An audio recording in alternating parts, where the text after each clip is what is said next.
माशाल्लाह, मतलब ये दुनिया का एक वाहिद मुल्क है जहाँ 23 साल तक इंतखाब ही नहीं होते। तक हमारा आइन जो है वो एक लूला लंगड़ा सा आइन है। उन्हें भुट्टो साहब को मुर्दे इल्जाम ठहराया जा सकता है।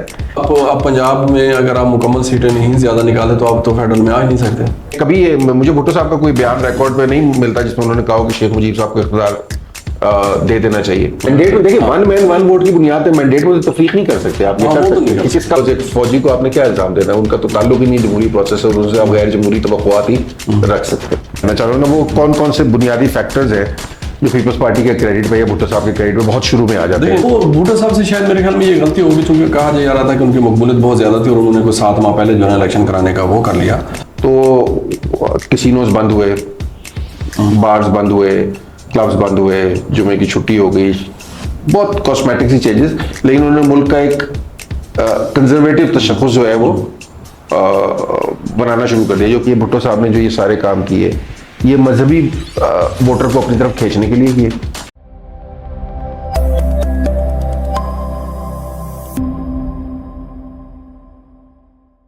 अस्सलामुअलैकुम, डेटावर्स के ऑफिशियल चैनल में आपको खुशामदीद। मैं हूं हाशिर इब्न इरशाद और मेरे साथ है अहमद एजाज। हम पाकिस्तान पीपल्स पार्टी की तारीख के ऊपर गुफ्तगू कर रहे हैं और आज के दिन हम 1970 के इंतखाबात का जायजा लेंगे और देखते हैं कि आज के दिन हम 1970 से 1977 में कहां तक पहुंच पाते हैं और सियासी मंजरनामे में कौन कौन सी चीजों को हम डिस्कस कर पाते हैं। अहमद साहब, सर 1970 के इंतखाबात, माशाल्लाह, मतलब ये दुनिया का एक वाहिद मुल्क है जहाँ 23 साल तक इंतखाब ही नहीं होते। ठीक है जी, 23 साल बाद इंतखाबात होते हैं। अभी तक हमारा आइन जो है वो एक लूला लंगड़ा सा आइन है, तो अभी तो समझे आइन भी नहीं बना हमारा।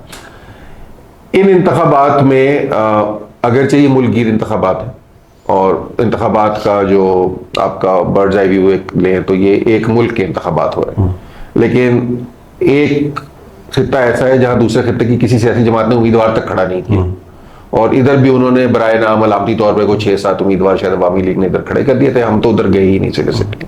जमात इस्लामी गालिबन थी और जमात इस्लामी जो है वो दोनों साइड पे थी, लेकिन जमात इस्लामी बहरहाल उसको अपना मगरबी पाकिस्तान की कह सकते हैं, न मशरकी पाकिस्तान की कह सकते हैं, वो एक अलग कहानी। तो 1970 के इंतखाबात के मैं नतीजा आपके सामने रख देता हूँ, फिर आपसे उसकी ओपिनियन पूछ लेता हूँ जितना मुझे याद है।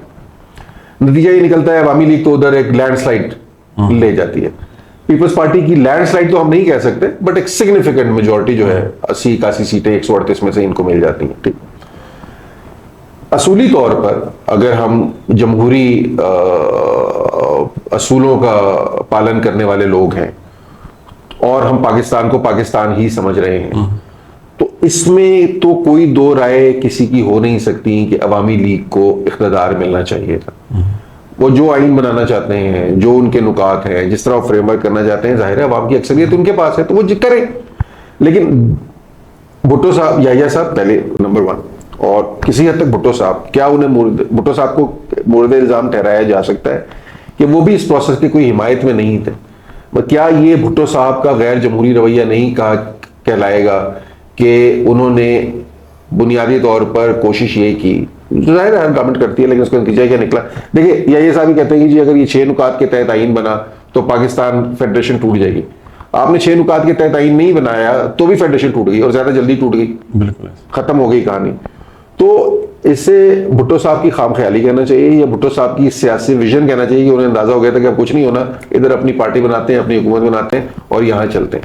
ये सियासी विजन है या ये कोर चश्मी है, ये अब आप मुझे बताएं।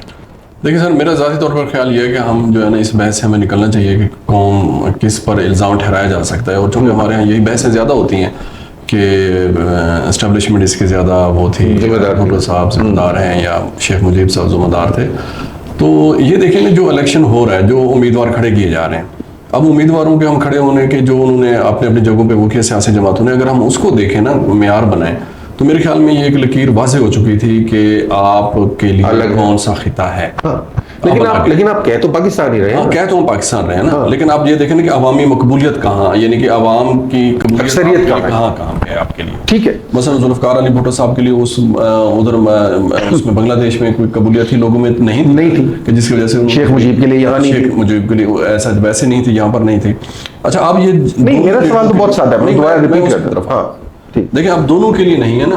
अब जब दोनों के लिए नहीं है, अगर बिलफर्ज भुट्टो साहब जो है ना वो मैंडेट को तस्लीम कर लेते हैं, और करना भी चाहिए था, साउथ अफ्रीका ने नहीं किया, तो वो कर लेते और शेख मुजीब जो है ना वो हुकूमत बना लेते, हुकूमत साजी वही करते, वफाकी हुकूमत। तो क्या मुझे आप ये बताइएगा कि जो एक बड़ा यहाँ पे ये जो इलाका खिता है जहाँ पे 138-40 के करीब सीटें बनती थी जिसकी, तो क्या वो इन यहाँ के लोगों के, यहाँ के अवाम के नुमाइंदा वज़ीर आज़म कहलाए जा सकते थे? मेरे ख्याल में नहीं।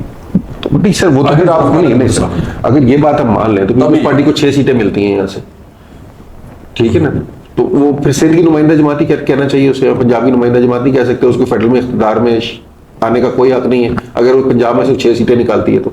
नहीं देखिए, आप पंजाब में अगर आप मुकम्मल सीटें नहीं ज्यादा निकाले तो आप तो फेडरल में आ ही नहीं सकते। नहीं आ नहीं सकते ना, आप तो मजबूरी हो गई ना कि आ नहीं सकते।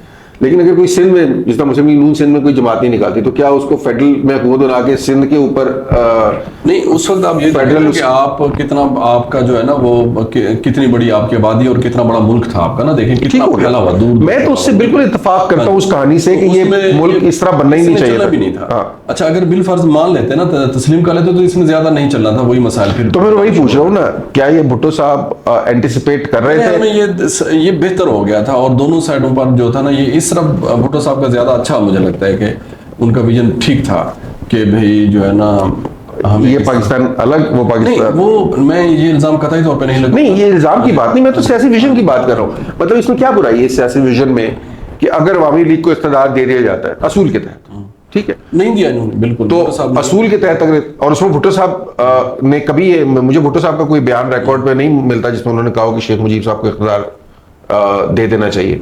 कोई है तो मेरी तस्दीक कर दीजिएगा। मतलब भुट्टो साहब की शेख मुजीब की मुलाकातें भी हुई 6 निकात के हवाले से, ये थोड़ा सा वो कर रहे थे ना।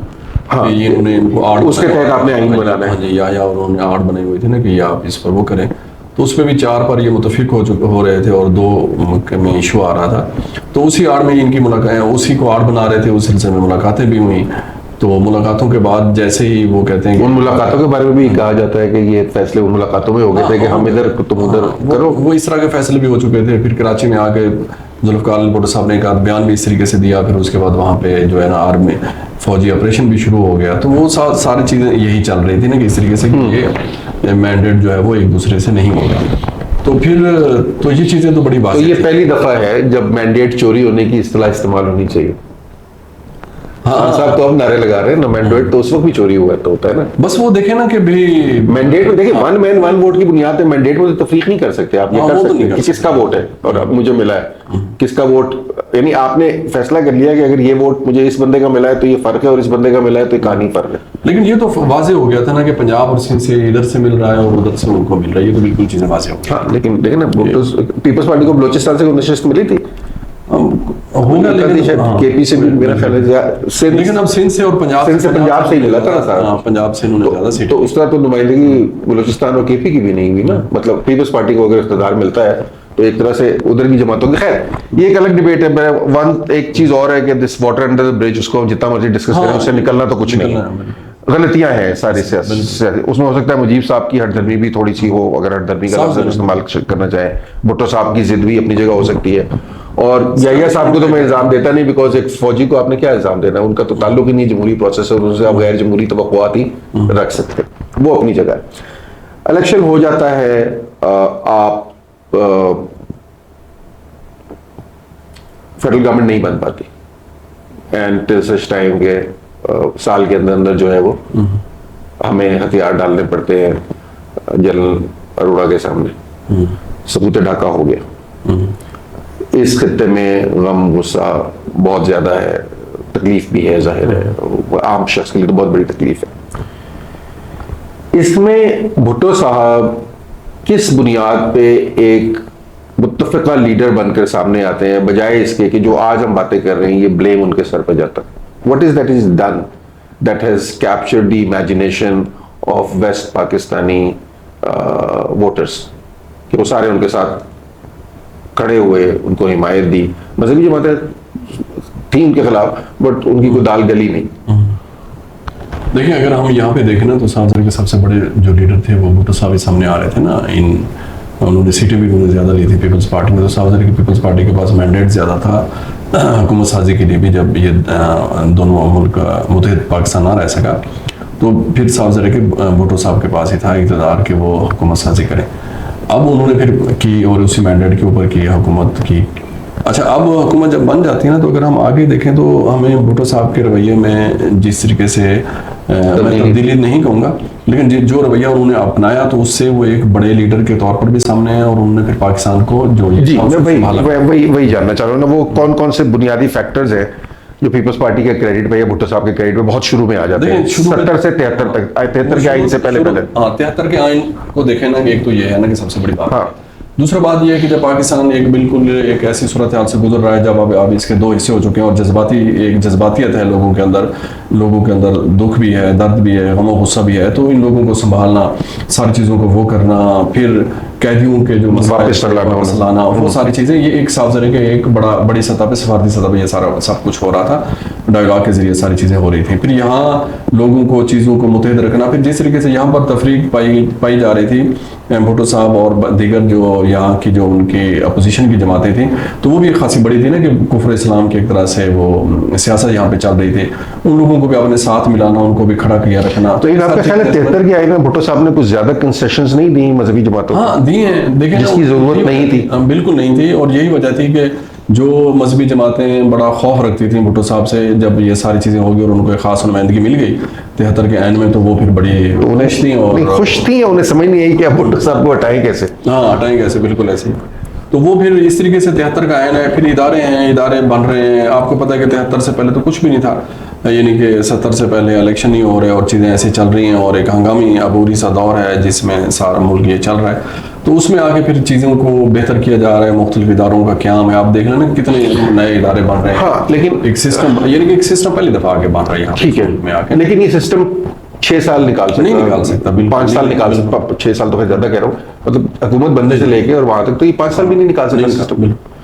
वो भुट्टो साहब से शायद मेरे ख्याल में ये गलती होगी, चूंकि कहा जा रहा था कि उनकी मकबूलियत बहुत ज़्यादा थी और उन्होंने कोई 7 माह पहले जो है इलेक्शन कराने का वो कर लिया, तो उसी में वो थोड़ा सा फंस गिरा। ये तो इलेक्शन नंबर 2 पे आ गए ना। हाँ जी, यानी कि मैं वही ना 70 से जब 77 में हम आते हैं, तो वो इसी वजह से हुआ कि अभी उनका, चूंकि उनको एक लगता था कि वो नहीं, लेकिन उसके दौरान भुट्टो साहब, आप ये कह रहे हैं कि भुट्टो साहब ने अपनी मकबूलियत को ओवर एस्टिमेट किया या अंडर एस्टिमेट किया? भुट्टो साहब को डर था उस वक्त या भुट्टो साहब को यकीन? अच्छा, मुझे बताएं, अगर डर नहीं था तो फिर जो अहमदियों वाली जो वो पास हुई उस दौर में, जाहिर है भुट्टो साहब की मर्जी के बगैर तो नहीं हो सकती। तो कैसीनोज बंद हुए, बार्स बंद हुए, क्लब्स बंद हुए, जुमे की छुट्टी हो गई, बहुत कॉस्मेटिक सी चेंजेस, लेकिन उन्होंने मुल्क का एक कंजर्वेटिव तशख़्ख़ुस जो है वो बनाना शुरू कर दिया, जो पीपल्स पार्टी के आइडियल से बिल्कुल मुख्तलिफ था।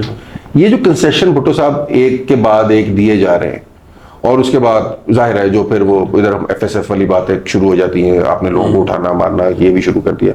तो अगर आपको डर नहीं है तो फिर ये सारे काम आप क्यों कर रहे हैं? नहीं, देखें, जो इंतकाम उन्होंने लिया सियासी जमातों से भी लिया और सियासी अफराद से भी लिया, इसमें कोई दूसरी बात नहीं है। अच्छा, अब अगर डर की आप बात देखें ना, मैं इसको डर नहीं समझता। अब इसको यूँ देखने की कोशिश करें कि पाकिस्तान में जैसे पीपल्स पार्टी एक सेकुलर, एक रोशन ख्याल जमात है, दूसरी साइड पर अगर जब 90 में आके ये मुस्लिम लीग नवाज बनी है, तो ये एक दाएं बाजू की सियासी जमात थी ना, एक मजहबी और नहीं, वो तो निज़ाम मुस्तफ़ा जो भुट्टो साहब के दौर में जो 9 इस्तारों का इत्तेहाद था, मिसाल देने की कोशिश कर रहा हूँ, जैसे नवाज शरीफ साहब की हुकूमत बनी और एक मजहबी राइट विंग का इनको एक वोट बैंक था इनके पास, तो इन्होंने फिर वो फैसले किए जो एक सेकुलर सियासी जमातों को करने चाहिए। मिसाल के तौर पे जुमा की छुट्टी इन्होंने खत्म की, ठीक है जी, यानी कि नवाज शरीफ आगे वो भी। अच्छा, ये हमारे यहाँ इस तरीके से होता रहा है कि ये मुख्तलिफ सियासी जमातें मुख्तलिफ तरीके से, यानी कि वो काम वो करती रही हैं, और जिनको वो करना चाहिए था, मतलब जो नून लीग को नहीं करना चाहिए था, वो पीपल्स पार्टी को करना चाहिए था, जो पीपल्स पार्टी नहीं, मतलब आप ये कह रहे हैं ना, देखिए राइट विंग की आपकी बात जो मैं समझा वो ये है कि ये भुट्टो साहब ने जो ये सारे काम किए, ये मजहबी वोटर को अपनी तरफ खींचने के लिए किए, लेकिन बहुत से लोगों का ख्याल ये है कि भुट्टो साहब परेशान भी थे कि जो मजहबी सोच है, वो मेरे खिलाफ एक स्ट्रॉन्ग प्लेटफॉर्म बना के आगे आ रही है, मुतहिद हो रही है, उसको ब्रेक करने के लिए मैं क्या कर सकता हूँ। तो वही बात है ना कि डर तो था, मतलब अगर डर नहीं था, आप ओवरवेलमिंग है, तो फिर आप अपने ख्यालात, अपने आइडिया, हम सबको पता है भुट्टो साहब के आइडियाज क्या थे या भुट्टो साहब के ख्यालात क्या थे, वो उसको इंप्लीमेंट करें ना फिर आप फुल फोर्स से। लेकिन आप देखें ना कि आप उल्टी संप क्यों चलना शुरू कर देते हैं 4 साल के अंदर? अगर आप किसी भी मुल्क को देखें, उसके कल्चर को देखें, तो हर तरह के लोग होते हैं ना, कि आपने हर तरह के लोगों के लिए जब आप हुकूमत में आ जाते हैं, फिर आपने लचक दिखानी होती है और चीज़ों को आगे की तरफ लेके जाना होता है। फिर जहाँ तक मजहब के सामने हथियार डालने का है, तो इन्होंने फिर मजहब को इस्तेमाल भी किया है। जुल्फ़िकार अली भुट्टो साहब ने भी किया, और आखिरी लम्हों में फिर उससे पहले मसलन अयूब खान जो थे, क्या वो आपके ख्याल में मजहबी आदमी थे? बिल्कुल नहीं थे, गैर मजहबी आदमी थे। लेकिन उन्होंने भी 65 के बाद जो है वो मजहब को आके आखिरी लम्हों में वो उसको अपनी ढाल बनाने की कोशिश की, लेकिन वो कामयाब ना हो सके। तो मजहब अब मैं ये जो आपने बात की ना बहुत इंपॉर्टेंट है। अयूब साहब ने इसलिए ढाल बनाने की कोशिश की, अयूब साहब को पता था कि उनके इक़्तिदार का सूरज गरूब हो रहा है। मेरा नहीं ख्याल कि भुट्टो साहब के इक़्तिदार का सूरज कहीं जा रहा था। हाँ, नहीं जा रहा था बिल्कुल। तो उनको इस कार्ड की जरूरत नहीं थी, उसके बावजूद उन्होंने इसको इस्तेमाल किया। तो क्यों किया, मैं तो ये सवाल समझना चाह रहा हूँ। बिल्कुल, ये उन्होंने किया है और सियासी सतह पे किया। और इसी तरीके से आप ये देख लें कि फिर उन्होंने ऐसे लोगों को भी अपनी पार्टी में शामिल किया जो पीपल्स पार्टी के नजरिए से लगा नहीं खाते थे ना। वो भी पीपल्स पार्टी में आए ना, लोग शामिल हुए, जिसकी वजह से कहते हैं कि पीपल्स पार्टी का जो तसव्वुर था, जो उनका मंशूर था, वो खासा मजरूह हुआ। तो ये तो पीपल्स पार्टी की और जुल्फ़िकार अली भुट्टो साहब की हैं बड़ी गलतियां हैं, जिनकी वजह से वो जो जिस कल्चर को की बुनियाद पड़ गई थी, वो आगे की तरफ चलता और हमारे सियासी कल्चर का वो हिस्सा। मतलब एक तरफ देखें ना, आप इतने एग्रेसिव हैं कि आप इस्लामी सरबराही कॉन्फ्रेंस करते हैं, बिल्कुल ऐसे, उसमें मुजीब को भी आप बुला लेते हैं लोगों की मुखालफत के बावजूद। यानी आप इतने एग्रेसिव और इतने कॉन्फिडेंट हैं। आप नेशनलाइजेशन करते हैं पूरे मुल्क की, आप इंडस्ट्री को लपेट देते हैं एक दिन में। अच्छा या बुरा, वो नेशनलाइजेशन में तो एक पूरा प्रोग्राम करना चाहिए, मैं उसके हक में नहीं हूँ। हमारे बहुत से दोस्त समझते हैं कि होनी चाहिए थी। इंडस्ट्री हो गई, तालीम हो गई, सेहत हो गई, हर शोबा आपने कर दिया।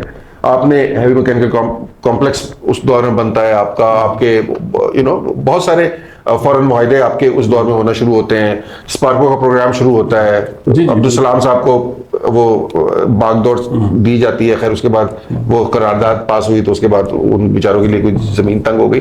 तो एक तरफ आप इतने एग्रेसिव और इतने कॉन्फिडेंट इकदाम कर रहे हैं जो उस वक्त ही आप कर सकते हैं जब आपको यकीन हो कि आपकी कुर्सी बहुत मजबूत है और कोई आपका कुछ नहीं कर सकता।